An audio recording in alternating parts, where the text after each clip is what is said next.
In this video, we're going to take a look at how you can customize your cash flow statement within Phocas Financial Statements.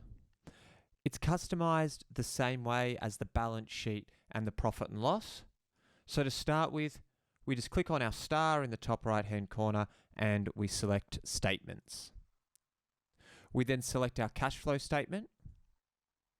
And now you can see the familiar interface. In this case, what I might want to do is click plus and add another group. This group is going to be for my accounts receivable. Because what I want to do is I want to get more visibility on how my accounts receivable is affecting my cash flow over a period there. So I enter that in, I then drag it up and place it where I want it to go in my cash flow. I'll then tweak my calculation, adding G there. And now what I want to do is I want to make sure I assign my accounts receivable accounts to that specific group. So we'll save to start with to make sure we've saved this layout.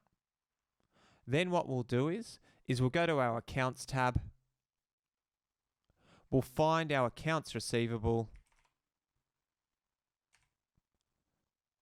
Select my accounts receivable accounts. From the drop-down box, we're going to move these into the accounts receivable mapping. We're happy with that. We click Save. We then click Close. Do we want to rebuild our database? We select Yes. The database is now being rebuilt. We give this a moment. As you can see, once the database has now rebuilt, we've included an additional line within my cash flow statement for the accounts receivable area. And so that's how you customize a cash flow statement within Phocas Financial Statements. Thanks for watching.